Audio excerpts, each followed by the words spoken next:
રાજકોટ મહાનગરપાલિકાની ચૂંટણીમાં આજે રાજવી પરિવારે પરંપરાગત ઠાઠ સાથે મતદાન કરીને લોકશાહીનું પર્વ ઉજવ્યું હતું.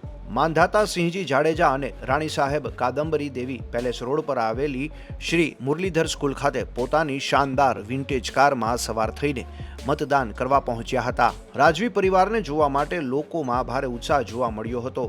મતદાન કર્યા બાદ માંધાતા સિંહજીએ શહેરના વિકાસ માટે દરેક નાગરિકને પવિત્ર મતાધિકારનો ઉપયોગ કરવા અપીલ કરી હતી. રાજકોટથી મિલન ત્રિવેદીનો રિપોર્ટ.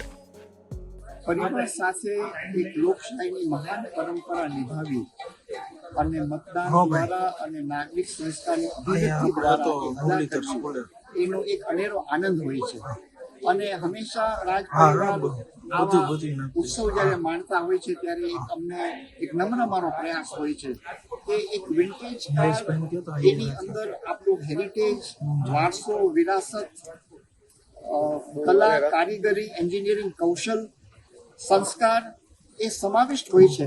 ત્યારે બીજી બાજુ આ લોકશાહીનો મહાન પરંપરા આપણને મતદાન દ્વારા જ્યારે આપણે એને પ્રદર્શિત કરતા હોય છે ત્યારે એ પરંપરા અને વિરાસતનું એક શ્રેષ્ઠ મિલન આજે આપણને જોવા મળે. જ્યારે પણ એક વિન્ટેજ કારમાં આરોપ થઈ અને મતદાન કરવા જ્યારે આવીએ છીએ અને આ પ્રક્રિયા આ રીતે અદા કરવી અને આ પરંપરાને આ રીતે પ્રવાહિત કરવી એ અદ્વિતીય અવસર અમે એક ઉત્સવ સ્વરૂપે રાજકોટ રાજ પરિવાર દરેક ઇલેક્શન્સમાં અમે માણીએ છીએ અને અનુભવીએ છીએ.